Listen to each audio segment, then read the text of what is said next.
What's going on, everybody? Hope everybody's having a great Saturday night. Bring back Scott Cochran, Alabama. We got a lot to talk about. I know everybody's worked up after that game. I got the other guys joining us momentarily. I'll bring them in. Ton of stuff to talk about. We've got Bill already in. What's going on, Bill? Roll it.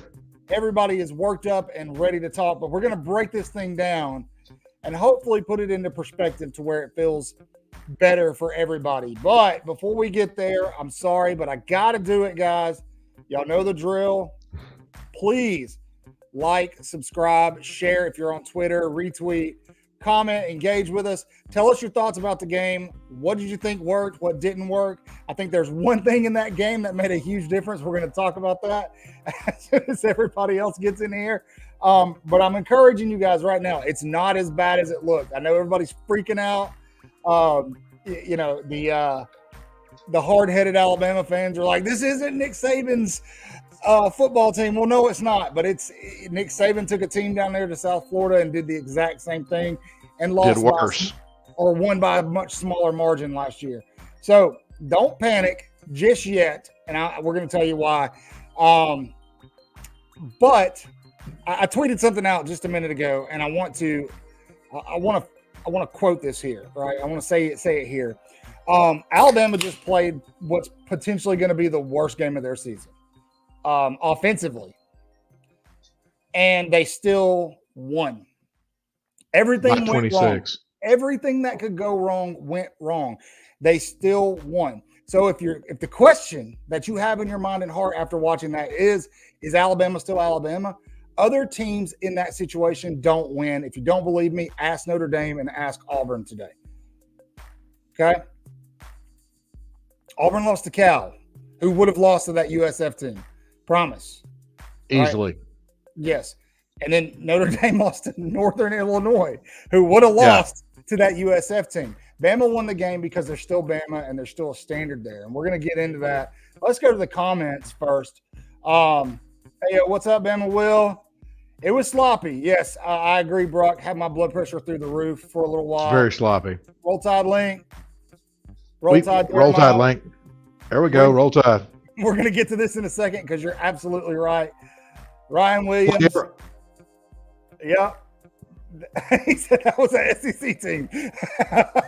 They played like it, man. Hey, look, I know we always say when teams play good against Alabama or even beat Alabama, hey, it's their Super Bowl. That was USF Super Bowl, bro.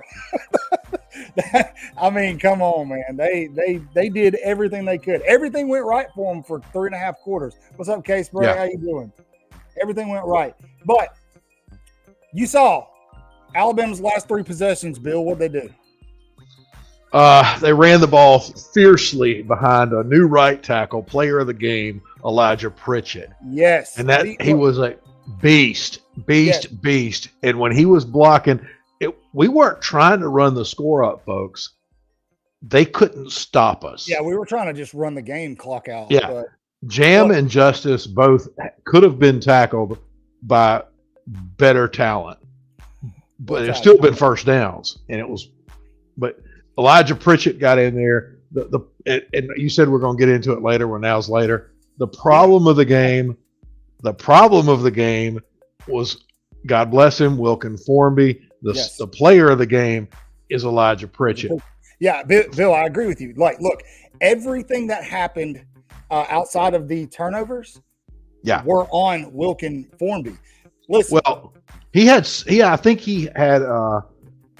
I quit counting at 5 penalties. I think he had 7 by himself. Yes. At one point, we had 8 penalties in the game. 5 on Formby, 2 on Geno Vandemark, and 1 pass interference. Yeah. And then there was like, here's another on Formby. Holding. Booker got a couple, but we had. All right, here's what we had: 13 penalties for 120 yards. Woo! Every time you give up 100 yards, you've given up 6 points somewhere. That's a fact. 100 yards always equals 6. And every coach has said that forever. Well, that makes it 42-10. Well, we gave up 120. and how many turnovers do we have? We had 3 turnovers that gave them great field position. Yeah. You know, you don't win with 3 turnovers, Auburn, but Alabama is better than those turnovers. And thankfully, we got the W. 42-16 is a great stat line, but there's a lot to improve. Yes. You know, just dumb stuff that can be fixed. We saw quick fix with Elijah Pritchett. Well, I want to talk about that, Bill, because over the last 2 or 3 seasons, there's been like this chronic issue with Alabama's offensive line, and everybody blames the poor play, especially last season where they were blaming it on Jalen Milroe, which he had his faults. Right. But really, the biggest problem with that team was the offensive line. If the offensive line gets fixed in the season, they win a national championship. We would have definitely beaten Michigan. Yeah, but it didn't get fixed. It never got fixed. We thought it was fixed in the Georgia game because everybody played right. But the yips came back right after it. Yeah, it got fixed in this game. You saw what happened when it was fixed. You pulled the problem out. And look, kudos to Wickham Formby. He's a good player. I mean, he's just not ready. And what was the problem on the O-line last year was the problem tonight was young guys. You know, Caden Proctor didn't get good until about week 9 last year. He was out over his skis. He was out off balance, gave up sacks. He was getting penalties. And he improved. We'll see Caden hopefully next week. And tonight was a redshirt freshman. We had a redshirt freshman playing right tackle against – now, South Florida – has had their bads, but all through the history of South Florida football, one thing they have always had, going back to Jim Leavitt, is fierce defense. Yeah. And they had it, and they were coming. And they knew where to go to. Once they figured that they could pick on Formby, they picked on it. They did. And I'll tell you this, if South Florida had a quarterback that could throw, we would have been trailing most of that game. We still would have won. Yeah. But we would have been trailing most of that game. We would have seen fixes, I think, happen faster. G-Man, don't be mad. We're going to talk about it. It's not as bad as you think. No, it's not as good. It's not as good as the stats say, but it's not as bad as you're thinking. I argue that we needed that to happen to figure out that offensive line, especially before Caden Proctor gets back. Again, the silver lining is that it got fixed during the game, and you saw an immediate impact. You saw immediate progression as soon as they pulled Formby out of the game. I want nothing but the best for the kid, but he's not ready. And, you know, next week, like Bill said, we're going to likely have Caden Proctor back, assuming he's good to go. Yeah. You're not going to see the same issues on offense. I mean, they were teeing off on this kid all night. Once it worked a couple of times, like Bill said, they just kept doing it. And Milroe, and this goes back to last season because everybody wants to crap on Jalen Milroe. Well, I saw somebody in my Twitter comment saying they need to bench Jalen Milroe. That's the stupidest thing. It wasn't Milroe. The best athlete on that team. It's not Jalen Milroe. Yeah. Jalen Milroe's gotten better. Look at some of the throws he made tonight. He's gotten a lot better. But when you're getting teed off on and you've got under a second to react because your right tackle can't block somebody, what are you supposed to do? Take off and run every time? He was already like dinging himself up in the first quarter. He was gimpy a little bit at halftime. I thought he was tweaked. I agree. But you've got to, like you said, you got to temper this with some reality. There were problems. Problems got adjusted, got fixed, and they aren't monumental problems that are going to be, chronic problems. Hey, Cat. It's tonight it was right tackle, and I was a lineman. Chris was an offensive lineman, and when a guy is getting the better of you and gets in your head like they were with Formby, you start screwing up. You start reaching. You start getting holding penalties. You get mad. You do stupid stuff. There's a screen pass and you're too far downfield, and it just they got in his head. And he's a redshirt freshman. Thank goodness his parents live in Northport, so he's got a short drive home for dinner. And he'll be okay. He'll be okay, and we're gonna be good. Put Elijah back on the. We were saying last year Elijah Pritchett was probably the best lineman last year. He and Jaden Roberts. Yeah, I've got old podcast episodes on Spotify where we're talking about it. And he and Jaden Roberts on the right side were solid last year. Here's the thing. It's back. Here's something I want to mention to our people that are in here, our family in here watching, and you guys maybe echo it out to folks during the week. It's very easy to get frustrated during a game and get on Twitter and start condemning so-and-so. But with Alabama fans, there's such a high standard. Sometimes it goes overboard very quickly. And keep in mind, a guy like Wilkin Formby, who is likely not going to play the rest of this season, he sees you guys trashing him on social media, and then he enters the transfer portal, and everybody wants to beat him down for that. Why would you want to play for a fan base that craps on you like that? Good point. Now I'll tell you what, he's going to improve because he only got in a little bit last year and it was decent. And Tommy's got some good points here, but Formby, he's going to be better. He's going to be better. And there may come a few times this year when we need him back. And we're going to be thankful. We're going to be thankful he's back and he's been working his butt off at practice, improving. Yes, Jaden Roberts is a beast. Shout out to his mom. Yeah, we love Twanisha, man. Yeah, Twanisha's awesome. It's good folks. But here's, ultimately overall, it's also very easy to get frustrated when you're listening to a game with Jesse Palmer, who is just Jesse Palmer's such a Florida homer. He wants everybody to lose. But, But you know what he said? You said it to start us off. And he said this repeatedly in the third quarter. Your best player on the field is number 4. Why aren't you giving him the ball? Yeah. Well, I think maybe for a while there, it felt like, and I'm going to quote Jacob. Jacob is our insider. Jay Will.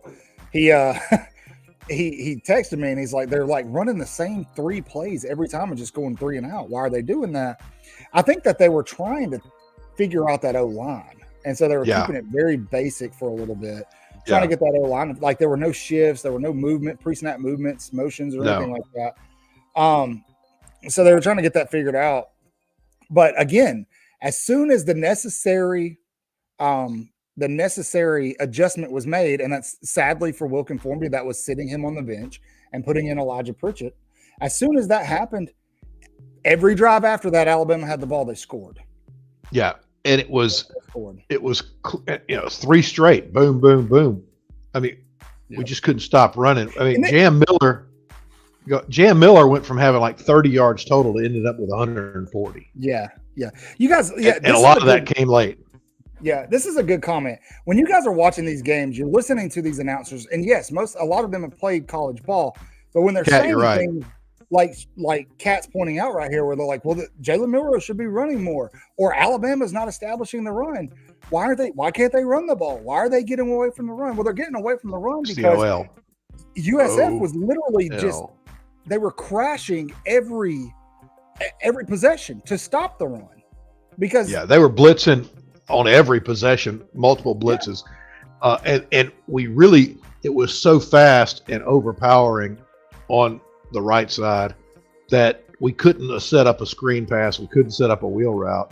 Because, all right, so when Wilkin Formby was getting crashed, that's affecting Jaden Roberts right next to him because he's got to make up space. So they were giving up problems. One gives up 2. Yeah. And that was exactly what was happening. And, Kat's right. Jesse, he made the point, the best player on the field. And when Jalen was free to run, he was running over people. He was running around people. That man is fast and powerful. Yeah. And I sure did like that pass to Ryan Williams. Yeah. So for those of you who have wondered about Kalen DeBoer, and a lot of these other fan bases got loud on social media during the game, like, this isn't Nick Saban's team, and we wondered, he's a Pac-12 Never will guy, be. blah, blah, blah. Well, you know what he did? He was, and there's a couple things here, so bear with me while I'm stuttering on myself. First and foremost, a lot of fans were complaining about him not showing the same kind of emotion that Nick Saban would show on the sideline.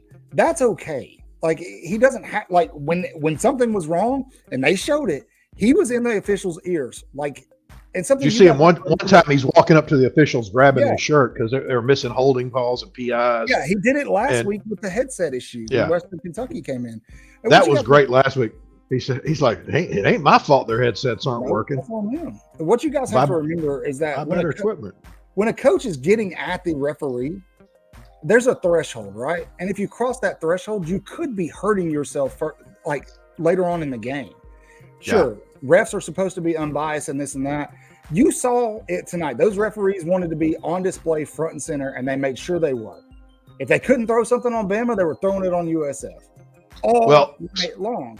And speaking of that, you don't want to put yourself in the bad. Hold on, Bill. Sorry, you don't want to put yourself in the bad graces of the refs.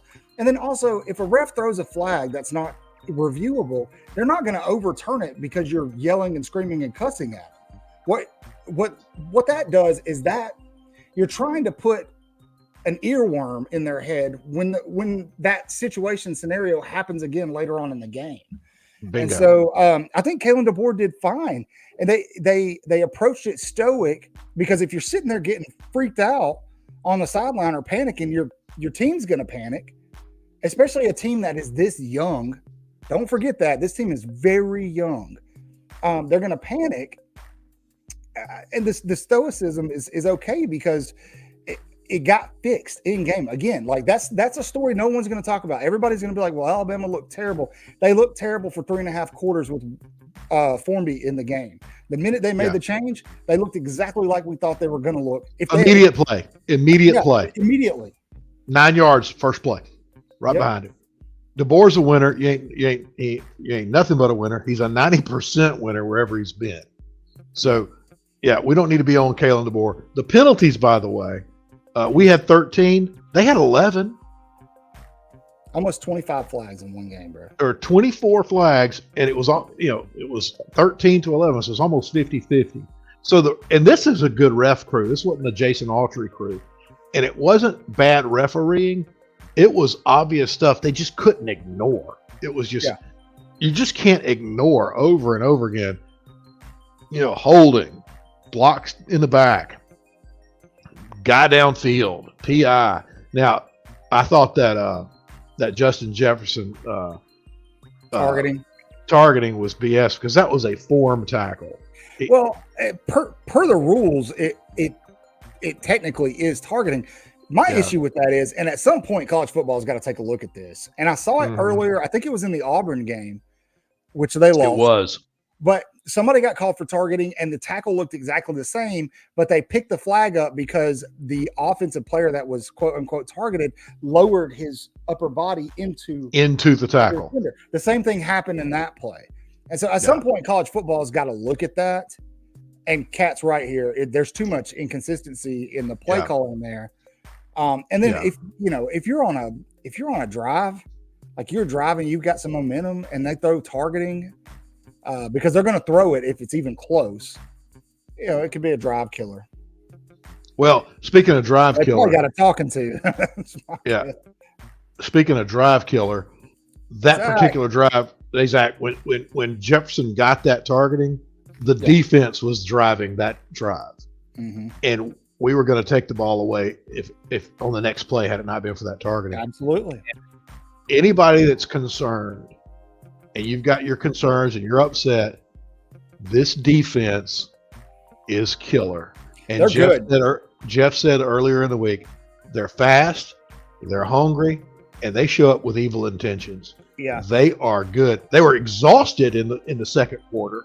But they are good. Third quarter, I mean, good grief, we fumble a kick, we fumble a run back. We gave South Florida great field position, and I don't think they scored on either of those. And the defense, as exhausted as they were, and it was hot and humid, goes in there and takes care of business. So absolutely, kudos to the defense. The swarm, they do some swarming. I like it. Yeah. Like there's a lot of that on social media. We live tweet during the game. So if you're not following us on X, you need to.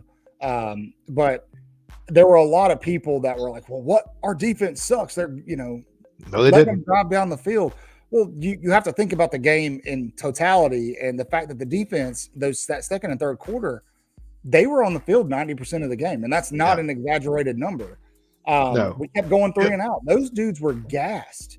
Yeah. At a certain point, you don't have it. You don't have it in the tank. You don't have it in the tank, man. And you're talking about an up-tempo offense. I posted my score prediction this morning, and a bunch of people got in the comments being sassy, going, "That's too high. That's too high." No, it was spot on because it's an up-tempo offense whose head coach was the coordinator that burned Alabama a couple of years ago in Knoxville, and he almost did it again. That's the one thing about the defense. If that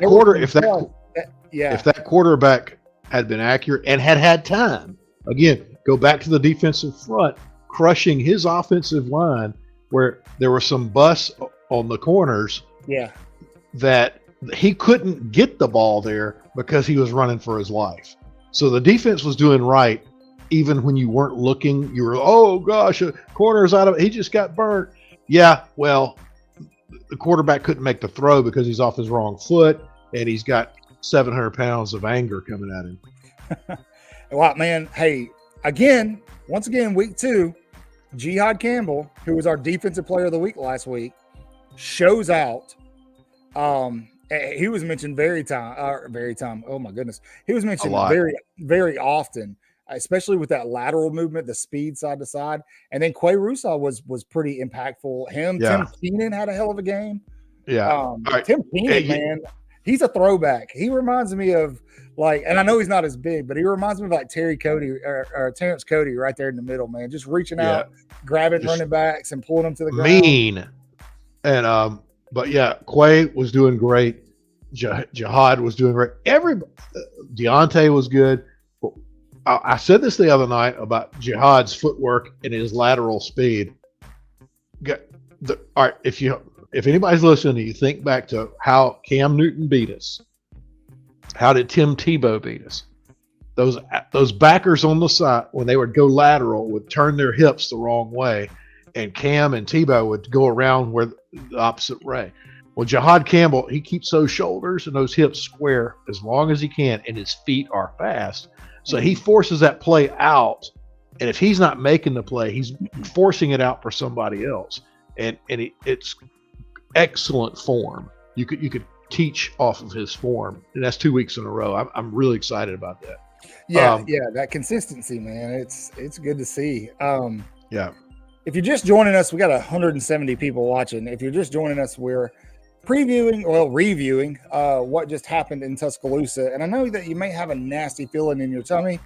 You may be feeling down. But I would like to remind you all, and I think I said this at the very beginning of the show, what Alabama just did in Tuscaloosa, for all the people that want to compare Nick Saban and Kalen DeBoer, Nick Saban took a team down to Florida, and I get it, Jalen Milroy wasn't playing, but they almost lost to this same team down there.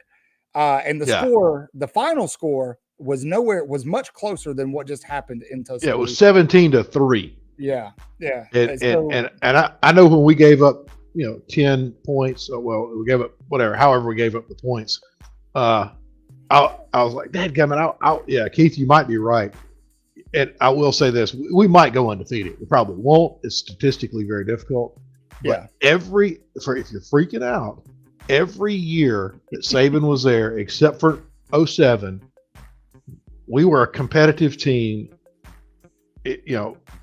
Every year, you had to go through Bama if you wanted to win the national championship.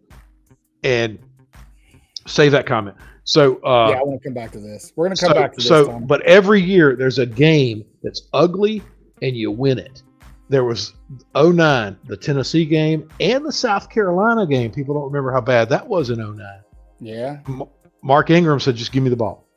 And we won. And so we had 2 ugly games, and then Alabama runs it out. Which game was it in the 2020 season? Do you remember? In the 2020 season, I don't remember. Wasn't it the Florida game? It was the Florida game. That was a very ugly game. And down in the swamp. Yeah.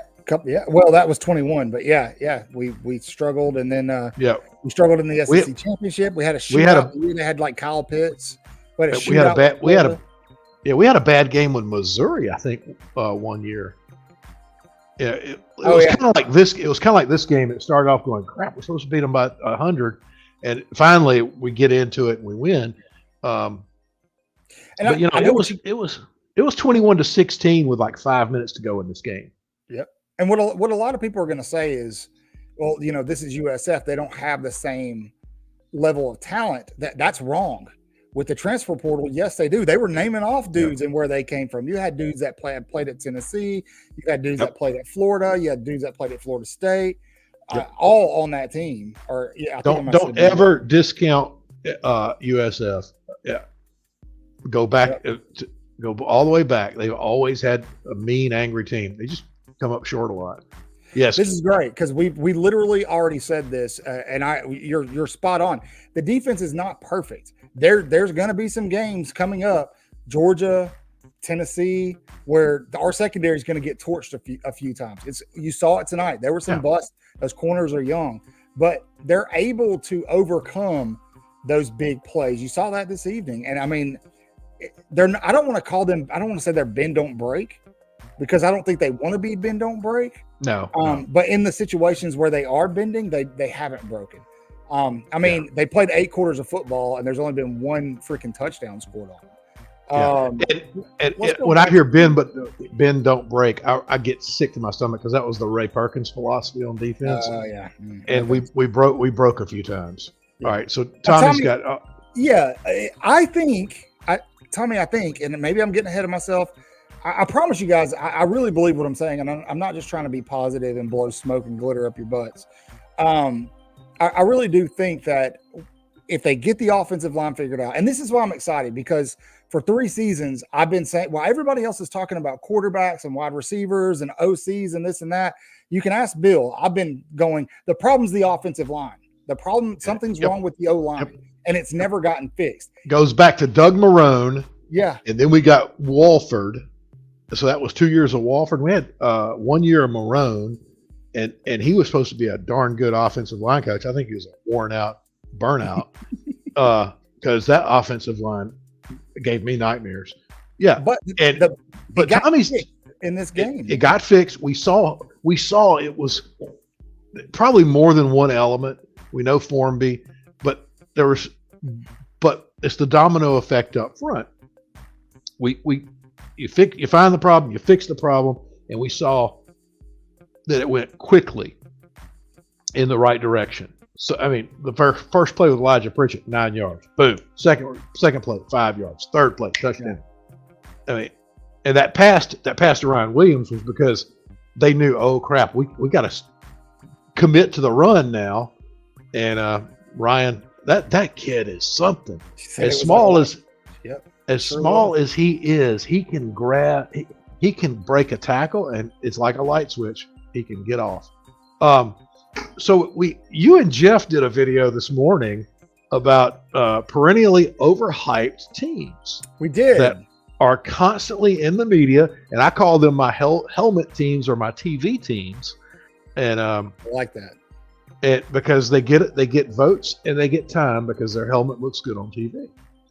And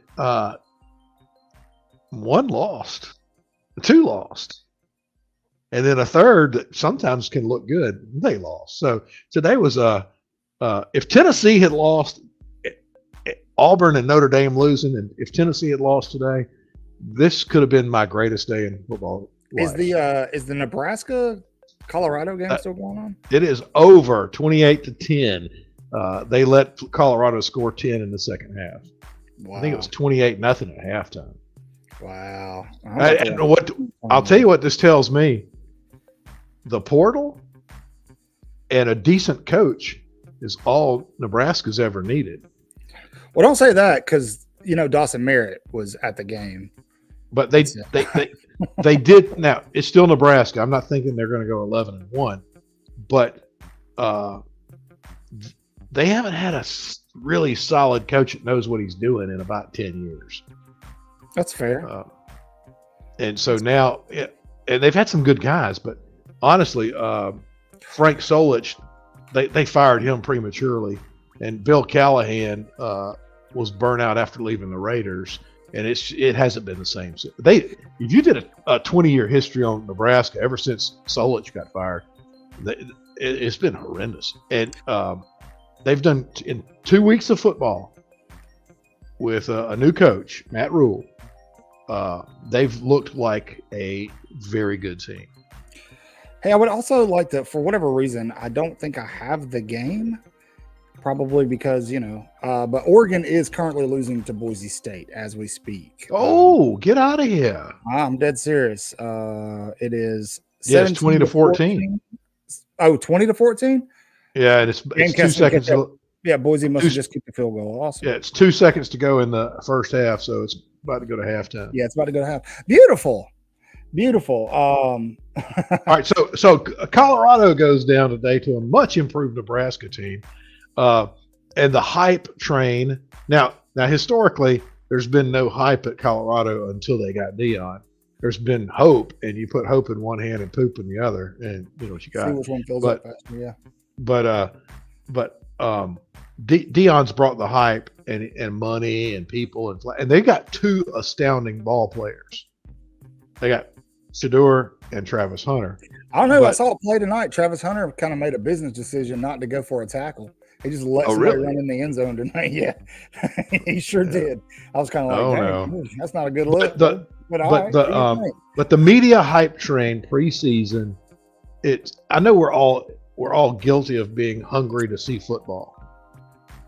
Cat's got a good point. He's got to eat some crow.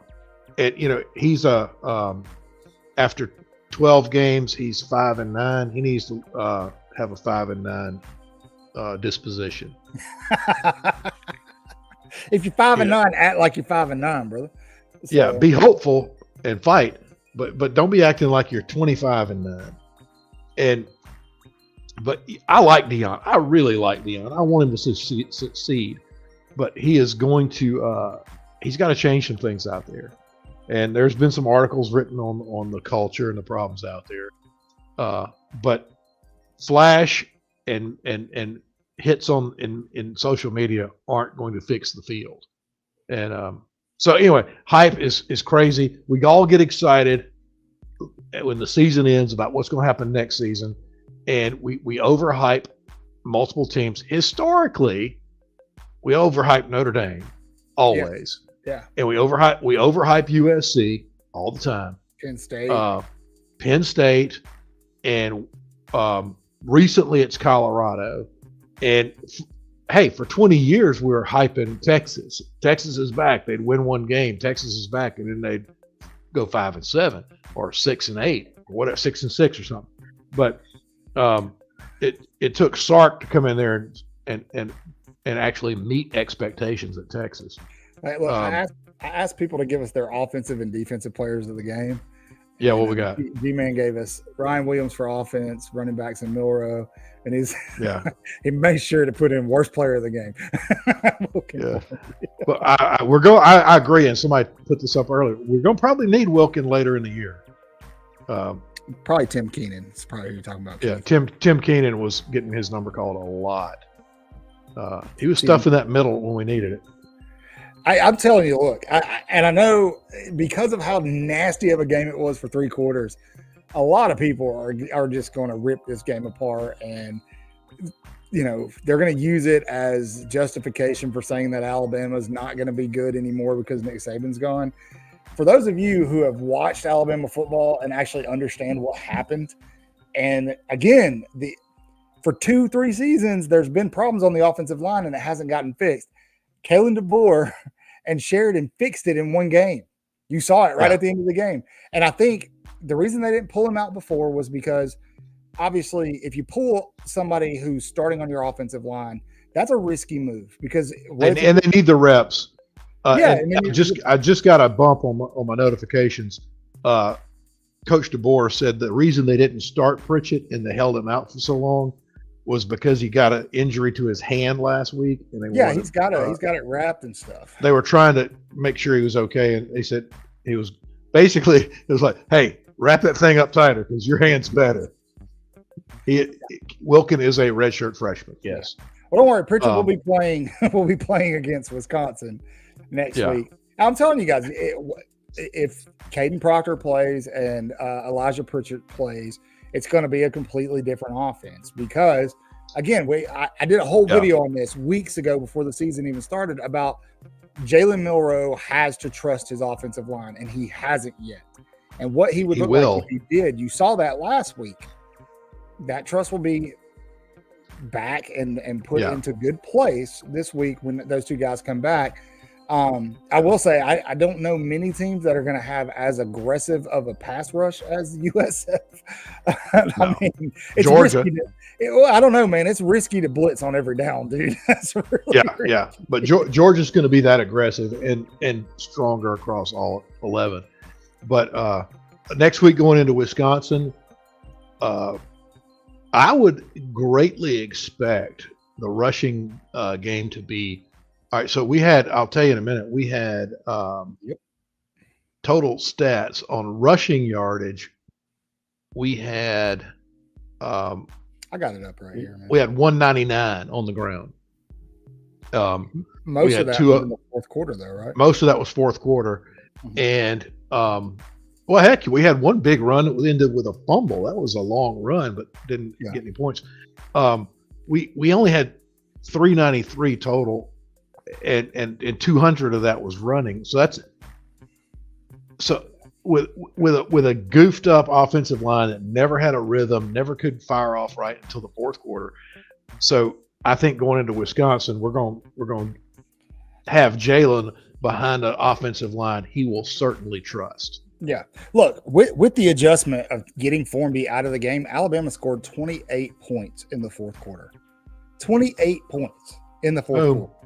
If they did that the entire game, you're scoring over 100. I'm not saying they're going to do that because, they're going to play defenses who are more suitable to shut them down, even with a good offensive line. But, I mean, it's skewed, and it's skewed because they waited so long to pull Formby. And I get it. In this kind of game, you want to give them the impression, that we trust you and we want to give you these reps, and you want to protect the guys that are dinged up because you're going to need them in big games. But once it got to the point to where they're like, oh crap, we could actually lose this game, they were forced to make the change. And a lot of people were complaining, wanted it to happen sooner. And not just that, a lot of people started talking about the OCs. I can't stand when people do their knee-jerk reaction is to start complaining about the OCs. Well, Sheridan's play calling is terrible. No, he had to vanilla down the play calling because the offensive line couldn't block. And so you can't have all of this motion because it just complicates the blocking schemes and everything on a run play or a pass play. And I guarantee you it was a vanilla plan anyway, because we don't want to show anything on film leading into Wisconsin and Georgia. We want to keep it as vanilla as possible. And it would have been fine. It would have been a fine vanilla plan, and we probably would have won by the same score, but we would have put up 28 in the second and third quarter rather than holding it to the fourth quarter. But it was still we gave up one touchdown in 8 quarters of ball. That defense, hats off to that defense. Yeah, I agree. Look at it this way. That's a great way to look at it. Was it pretty? Absolutely not. Did it make you uncomfortable to watch that offensive line play like that? Sure. Were you kind of like, what's going on? I was for a little bit. Yeah. And then I calmed myself down and took my fan hat off and actually thought about it from a coaching perspective. And you're right. It's good. Leave him in there. Let him try to get the reps because you may need him later. Elijah Pritchard. I promise you we will. Yeah. What if he goes in a game and gets hurt, man? So, on top of that, there were a lot of mental mistakes in the game. I see you nod, Pride. Just Max, I see what you're right. But a lot of that, absolutely, dude. The majority of that, 75% of that, was Wilkin Formby. And so if you remove that from the equation, statistics, you have to remove outliers, right?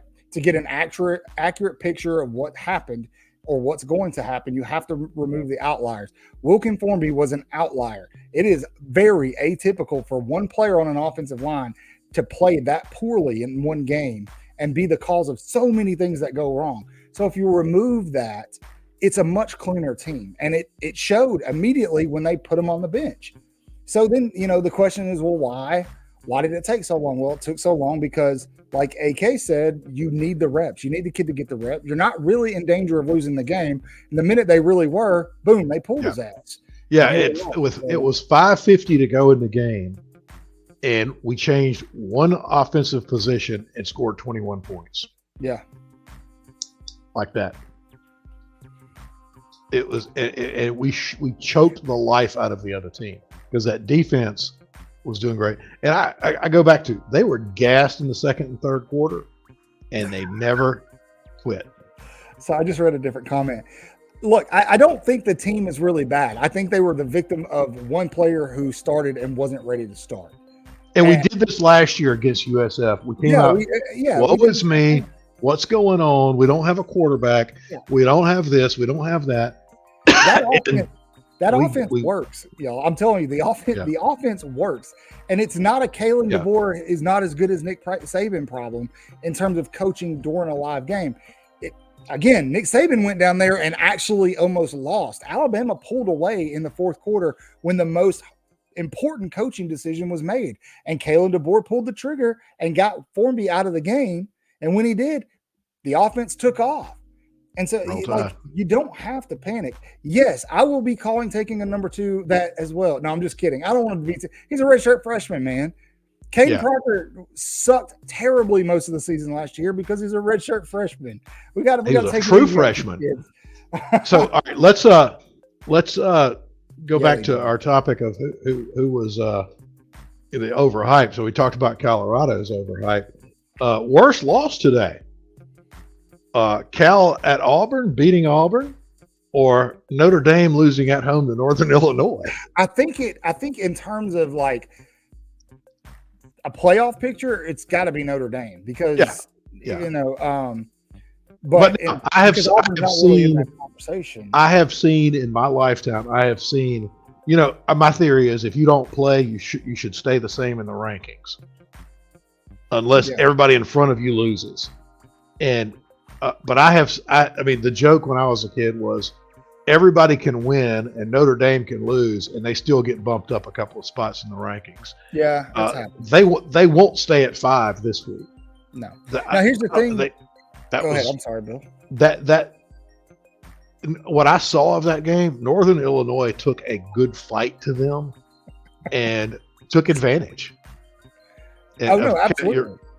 And when it came down to it, their defense is the reason they won that game because they made that kicker try a 62-yarder. Yeah.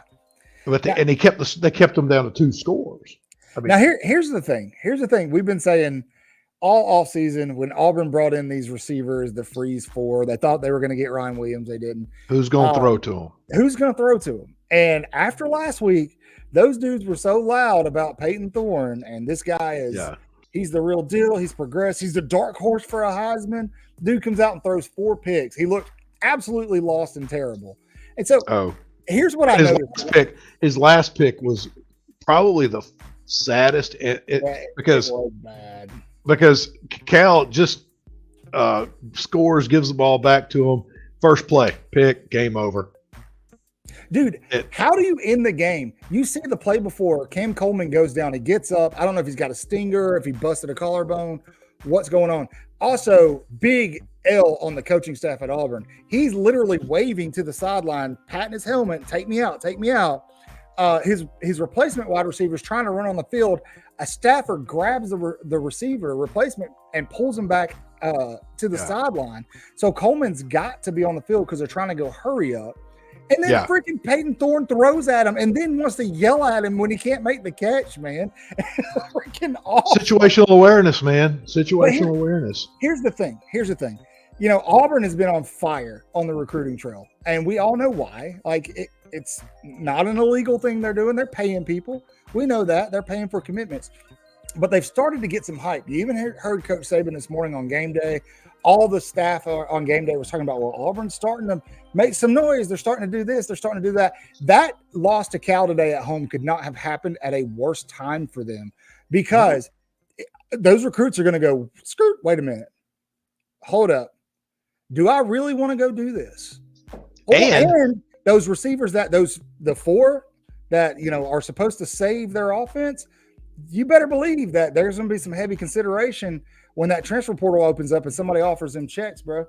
And you can bet after that game ended at Auburn, the channel got flipped over to ESPN, and all those recruits and their families and their friends and those hot shots were like, oh, they got a good thing going up the road. And they can look at other situations and say, there's a good thing over here. There's a good thing over here. What Auburn had today was a hot mess. Could you imagine? Sorry, Bill. It was, you said it, but that one coaching decision and error with Cam, but it was coaching buffoonery all through that game. It was bad. Could you imagine being an Auburn fan, losing the Cal? So your only hope the rest of the day is that somehow Alabama loses the USF. It looks like all of a sudden it could happen. And then that new coaching staff, who you swear isn't going to be good, that's the Husky Harsin. One correction, and then all of a sudden Bama explodes for 28 points in the fourth quarter and wins 42-16. Ryan Williams. Almost freaking covered. Ryan Williams had a great game. He sure did. 68 yards and a touchdown. Obviously, it's not what happened last week, but to you guys' point, yes, he was held all game long. Really frustrating. But Ryan Williams, we said it last week. He's no longer a secret weapon. Everybody's going to go after him. Yeah. I will say this: his touchdown, I think, is kind of what blew the doors open in the fourth quarter. And they lost him. His ability to catch and break tackles. He's got some kind of getaway, doesn't he? He's 17 and his size. Yeah. That is I think that's one of his most underrated abilities I've seen on display so far. There was that one pass, man, down the middle of the field to him. I thought for a second he came up with it. I think it was in double coverage, and I thought he came up with it, and I was just like, oh my gosh. But he's special. He is. I'm so glad he's a freshman, because if he was a sophomore, we'd have one more year with him, and that's it. I like this. I'm gonna send Coach DeBoer an email right after this. I'm like, hey, Coach, Scott had a great idea. Do this. That's a great idea. Yeah, some of those holds were like hugs. They weren't just grabs. They were hugging. Auburn was a hot mess. Notre Dame. That was probably. For where they're ranked, it was probably worse than when App State beat Michigan. But App State was moving to D1. Northern Illinois has been D1 for a while. Doesn't matter. I got great joy out of seeing the Golden Domers take the L. And I knew you would. I was watching just the Auburn game, but I knew it was when I knew it was coming. I was like, Bill's about to have a good day. Well, and I saw it was 14-12 with like 2 minutes to go. I said, I kind of want to see and I saw Northern Illinois had the ball, and I said, I might want to check this out. And it's beautiful. It's wild. How did Michigan do today? They lost. They got smoked. They got smoked. Texas looks really good. I'll tell you this, all the way around, taking opponents into account, who are the best two teams you've seen so far in the country? I would go with Texas, and taking opponents into account, you got to say Georgia. Yeah, I think mine are Texas and Georgia. Tell me in the chat. Miami looked pretty darn good against them. We thought was an improved Florida team. They're not. Well, I think that might be with DJ Lagway playing quarterback. We'll see. But it was kind of a confirmation bias last week. We were talking ourselves into it. But I'd say you got to go with Texas and Georgia at this point because they're really hot. Yeah, Michigan is. I can't remember a national championship winner that's fallen off like that before. Actually, you're correct. Yeah, Auburn. Yeah, 2010 Auburn. But Michigan's so unique in that they've got the whole scandal. They're probably about to catch some penalties from the NCAA, and then the news about the contract this week is very interesting to me. I don't know, but anyway, we'll talk about that. Has Moore not signed it yet? No. So they came out this week and said there's not an active contract in place with him. There's not. They're negotiating. They said there's some external things, but there's pictures of him signing a contract. Yeah, it must be a letter of intent. They're all staged. It's weird. So I'll tell you what. Did you see the game day interview with Sharon Moore? No. I'm more impressed with him after that 8-minute interview that they put up. I like him. I really do like him. He's a former offensive lineman. I did not know that. So he's a tough. Do what? He doesn't look like it. No, he's lost a lot of weight. He played on Oklahoma. He was on Oklahoma's national championship team, I think, in 2000. Like his frame just doesn't. But they showed pictures of when he was playing, and he looked like Mark May. Oh, wow. He was a big one, and he's taller than you think, and that's again the camera doesn't quite catch that, but he's a stand-up dude. I really do like him. He's in a rough spot, and and I hope we're not going to be saying he was promoted. He was promoted above his ability, because I do think he's going to be a good guy. He's probably is a good dude. I will say the whole crying fiasco thing about Jim Harbaugh last year put a really nasty taste in my mouth. That was kind of weird. But we're not here to talk Michigan. We're here to talk Alabama. And yes, Chadwin, it was nice to see them get tested the whole game and not break. They did. Yeah, we talked about that earlier. They did get lucky. If USF had a quarterback that could throw, they would have gone up on Bama by 2 scores pretty early. And if they had an offensive line that could handle our beasts up front. Thank you, sir. Because again, those bad throws on busted coverage were because the front 7 was crushing their front 5. Yeah. You know what's kind of cool about the pressures that we're getting is we're not really bringing anything exotic. You know what I mean? Like it's pretty big defense that's creating this pressure. So once that happens, man, they start bringing a corner or something like that, or a safety. Watch out. Yeah. Now, I want to go back and kind of hit on some of the points we've already talked about this game, especially now that Jeff is here. What's up, Jeffrey? Right at the end. Roll Tide, sir. Roll it. Hey, Oregon's losing at the half to Boise State. What? We lost you. We lost your audio. What audio went haywire? There you go. There he is. There we go. You're back. Good. So, since you're just hopping in, give us your overall take on this game, what it means in the big picture of who Alabama is right now, and your outlook moving forward. Okay, so this to me, I know this sounds arrogant the way it comes off, but this to me is basically 3 preseason games. And then we have an off week, and then week 1 starts with Georgia. Now that's not trying to be disrespectful to Wisconsin or South Florida or Western Kentucky, but in my mind, new staff, new system, new everything. These first 3 games, 2 at home, 1 on the road. I mean, Wisconsin's no scrub, but they're not Ohio State.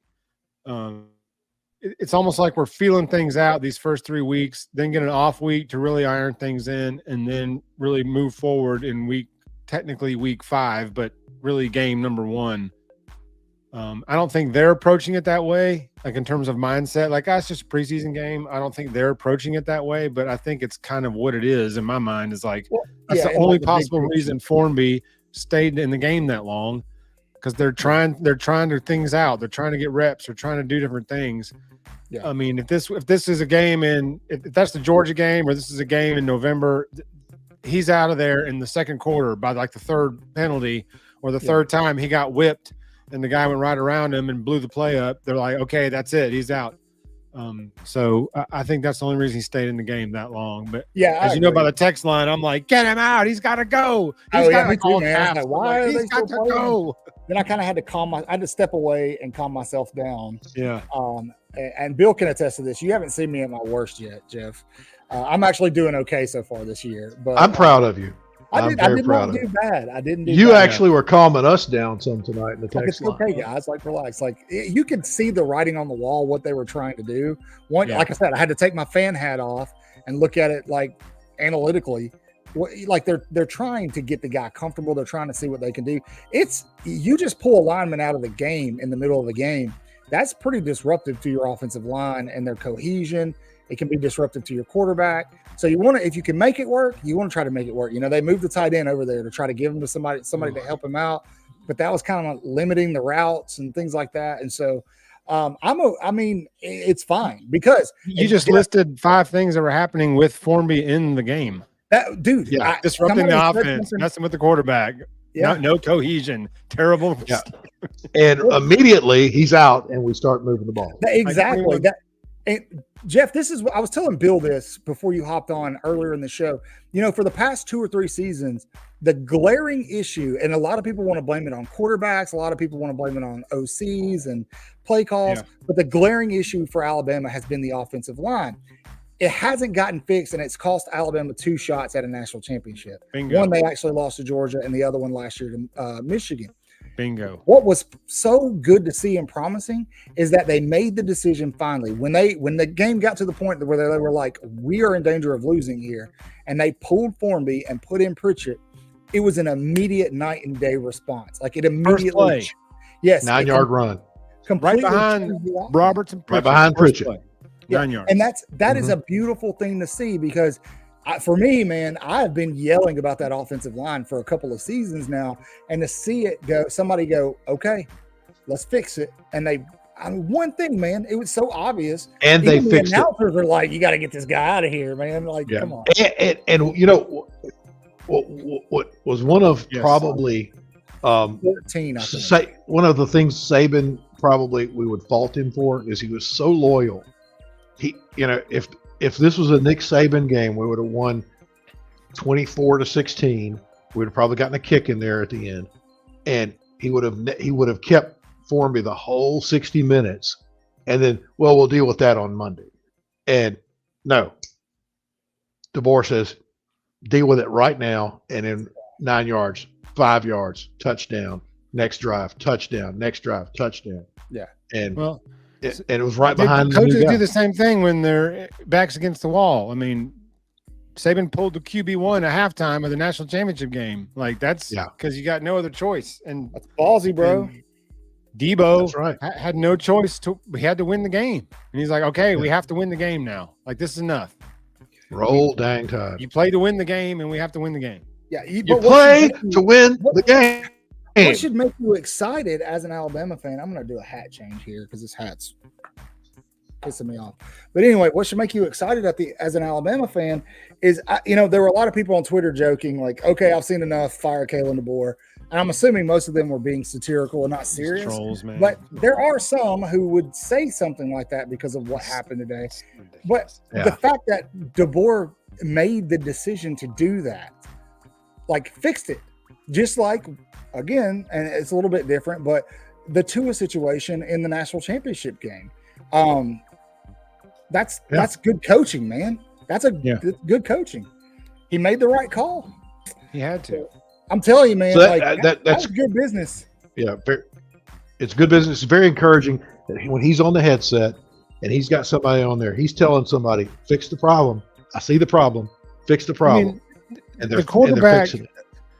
It wouldn't have mattered who the quarterback was. No, we were on our third string left tackle, our backup left guard, and our backup right tackle. No quarterback in that situation on this roster was going to do anything with that. Yes, it would.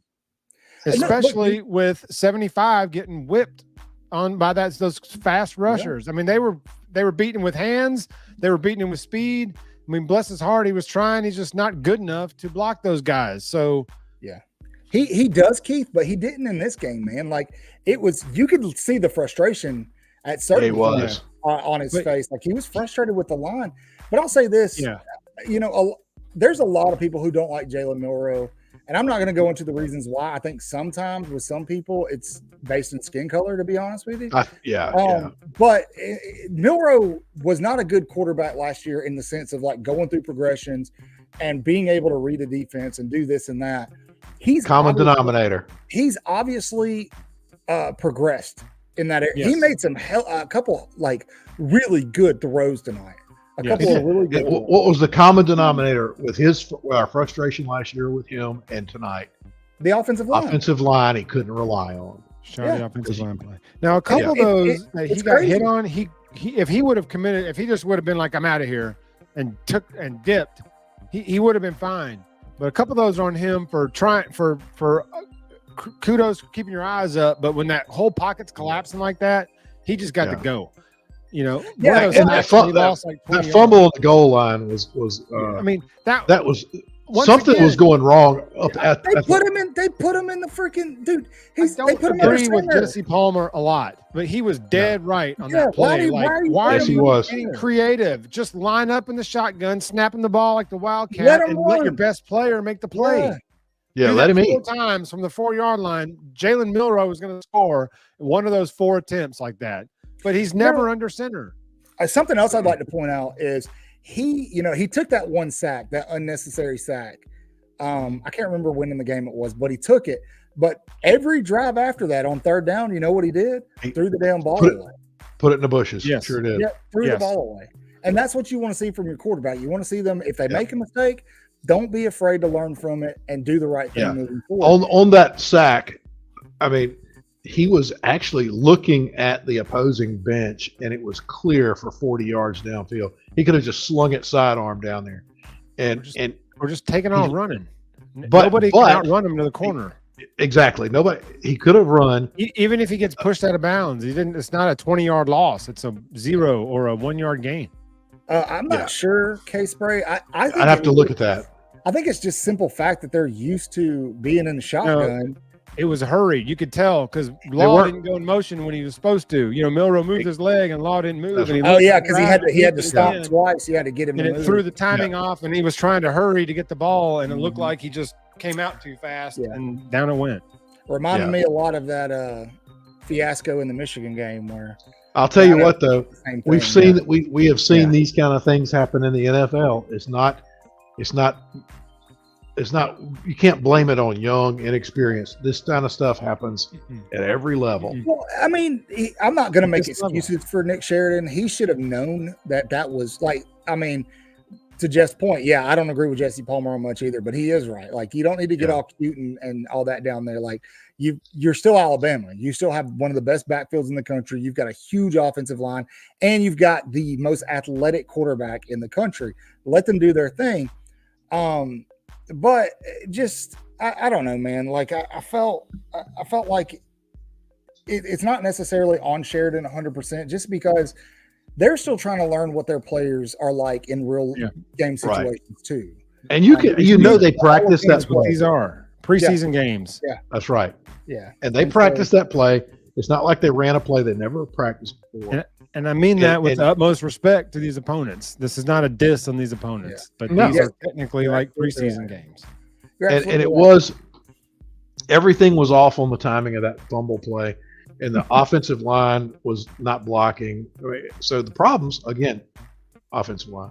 I mean, K-Law's fumble. If he cuts left, he runs another 20 yards. I don't know why he cut into his own player and then tried to cross body stiff arm. Inexperience. I do want to say. Like thoughts and prayers out to Cole Adams, man. That was that looked bad. Yeah, that looked like a jacked up arm. Yeah, I think it broke his arm, and so, or maybe it just dislocated. I don't know. We'll find out. I couldn't tell. A big catch, first down catch. If you're going to go out like that, at least. Yeah, he did. I mean, he made the catch, got the first down, much needed first down. He paid for it, but God love him. He held on to the ball and made the catch, got the first down before he snapped his arm in half. I will say this game, it was a little weird in that there was a lot going on externally around it with, dedicating the field. And I think they had that. I watched that ceremony. I think it was at like 1 or 2. So there was a lot going on, and you could tell that guys starting at the game, they were just kind of relaxed and maybe too relaxed, maybe walking through things, just kind of, we're Bama, they're USF, they're coming to our place this year. We got this. Maybe they fed into that story a little, but that's not a bad thing that it happened. I tweeted this out earlier. I said if Kalen DeBoer just had his ULM game, I'm fine with this. Like, I'm okay with this. Like, let's. Yeah. We're gonna have duds. Everybody has duds. Yeah. Every year we have, and that might be his ULM game. Everybody has duds. Even the dictator had duds. So this maybe just so happened to be a dud, and we ironed our way through it. Yeah, and they figured it out, man. They figured it out before the clock hit triple zips. They sure did. Give South Florida credit. Usually had fast, man. They were stunned. One or two in national championship. They were whipping. They were whipping our offensive line. They were just whipping us up front for most of the game. So kudos to South Florida. They didn't come in intimidated. And no, they didn't. They have fast players. They have speed on the defense. Their coach, they better enjoy him while he's there. He's not going to be there long. He's not going to be there long. No, and that offense is a nightmare. Somebody's to defend against. Somebody up the road might get a nightmare to watch. I can't stand it. Yeah, I mean, get him one more year. Offensive style, but it's effective if you run it right. It's effective, and that quarterback. I mean, that guy looked like he could squat 800 pounds. Yeah, we got to play them again next year. Yeah, so, 3 years in a row. No, we're playing. Do we? Nah, we're playing. But I'll tell you this: home with them. That's weird. Yeah, we might see that coach up the road about 100 miles north of there. If Billy Napier gets fired.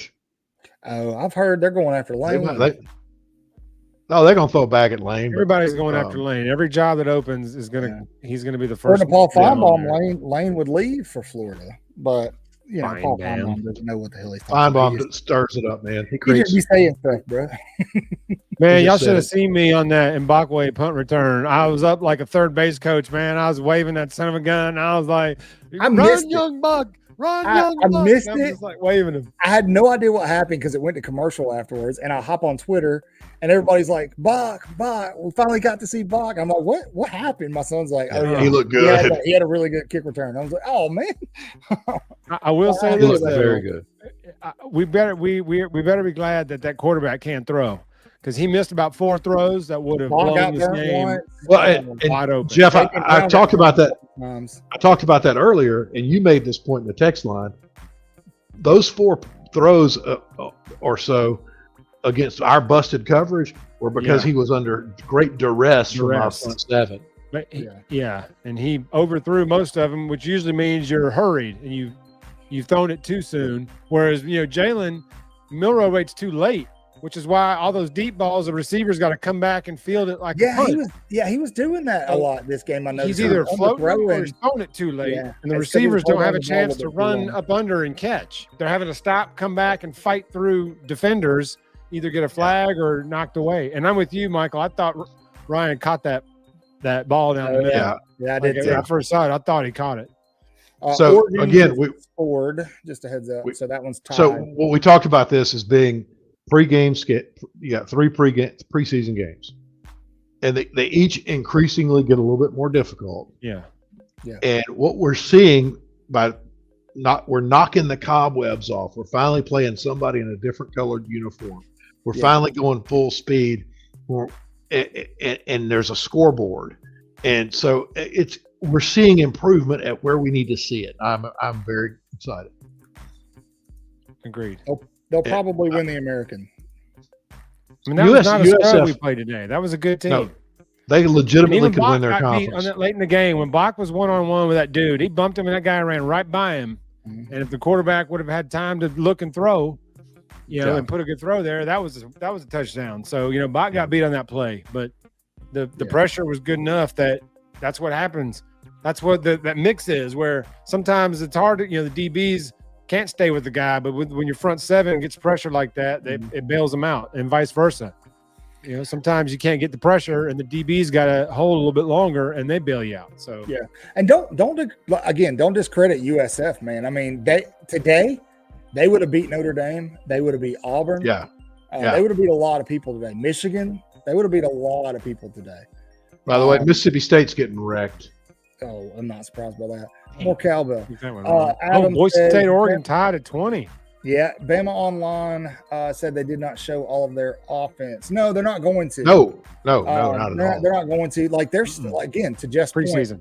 They're treating pretty vanilla preseason games. They're trying to get everything. You got to get the basics right before you start getting complicated with things. That's why you're not seeing all the shifts and motions and stuff that you saw with Washington Bingo. offense later on in the season. And we're not seeing the defense doing a lot of twists and stunts. It's kind of a base adjusted. We're feeling base. ourselves out. That's right. And running I personnel promise you, groups.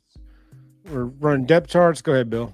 yeah, next week against Wisconsin. I hate that it's a 11 o'clock kickoff. Yeah, me too. But I think we will see.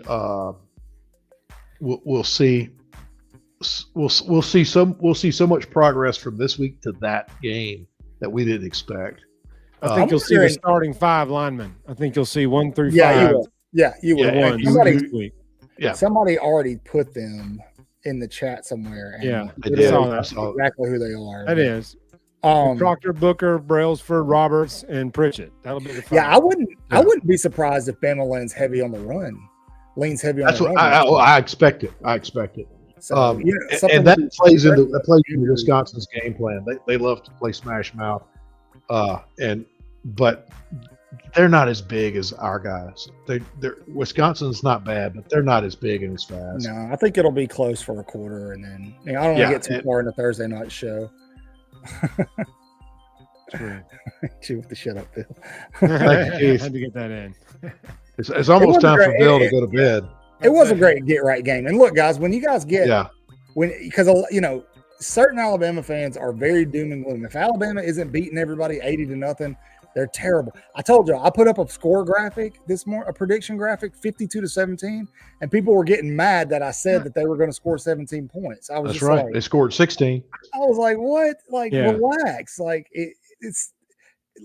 Chris, anyway, Milroe isn't ruined. You guys he's not ruined, Chris. Calm down. His offensive line was dog poop. Yeah. No quarterback was going to be successful behind that line tonight. Yeah. I should have picked Cal. I think the offseason hype was. And with a bad offensive line, ruined. 2 rushing touchdowns. See, Jeff, they told you it was me. They told you I'm the one that overreacts. And there you go. I mean, he didn't play great, but I mean, he didn't have the opportunity to. Just like who would have played great behind that tonight with those stunts, those blitzes, and the right tackle that couldn't block. Look, the Georgia game, the SEC championship game last year. You saw what Jalen Milroe can do when he has full confidence in his offensive line. That's right. Let him grow. Mm-hmm. Not only that, he's a better passer this year. He's already shown that in 2 games. Oh, absolutely, absolutely. And I know a lot of people don't like. They just it's hard because yes, you at Alabama we're not used to that running style. You want a guy like AJ McCarron or Jake Coker or even Greg McElroy who just sits back there and manages the game and distributes the ball here and there. You can't do that anymore. That's not the style. Like DBs are too athletic. You have to have that additional threat. That's why Bryce Young was so freaking good. That made Tua dangerous when he was at Bama. So it made Jalen dangerous. Yeah, Jalen Hurts was better. Milroe was a better passer than Jalen Hurts was at Alabama. Absolutely. I said what I Hurts. said. Jalen was a 50% passer at Alabama. Yeah. And his first 2 years, he took advantage of overmatched DBs. Freak athlete and a hell of a leader and a great player, but a loyal dude, man. He stayed. He stayed after the national. Saved our season. Yep, and saved our season against Georgia at the time before we got sunshine. But if it wasn't for him, Nick Saban would have been 2-4 versus Kirby Smart. So, but anyway, that's all we've got for tonight. You guys ready to wrap this up? It's after midnight where I am. That's right. So, you guys enjoy the rest of your weekend. I believe NFL's on tomorrow. Of course, we've got our live show. We'll be previewing the upcoming exciting week of college football. Do us a favor. If you've got friends at work and you talk football with them or family members or anybody who's interested in college football, tell them about us. Send them a link. Tell them they need to hang out with us. Please. Somebody once told us we're the Rick and Bubba of college football. And when we're on, we're on. Probably if we take an orders at Taco Casa tomorrow. That's Chris, man. So until next Thursday, actually, Chad, That's if right. you can jump in, Thursday at 8:00 Central Time, we'll have our preview show for the upcoming week. Keep an eye out for all the shorts and fun information. I got a feeling there's early kickoff Saturday. Yep, early kickoff. I got a feeling Noon Eastern. Some recruiting Big stuff. noon with Gus Johnson. Gosh, he yells about everything. My goodness. Oh man, I don't know. Tessitore had a rough night tonight. He did. Yeah. For those of you who don't know, game day will be in South Carolina for that game, for whatever reason. Bama, South Carolina. No. who LSU, are I they? think. Yeah, LSU, South Carolina. Oh, talking about this weekend. Okay. I don't know why. We know where they'll be in week 5. So, yeah. oh, send them our way, man. If they subscribe, that's on them. I'm in Florida, man. I get it, but I might as well be in South Georgia. So, anyway, all right, guys. As always, say your prayers, read your Bibles, wash your hands, horns down. Beat Auburn and LSU and Tennessee too. Roll, dang. We're 2-0, baby. Roll Tide. Roll us.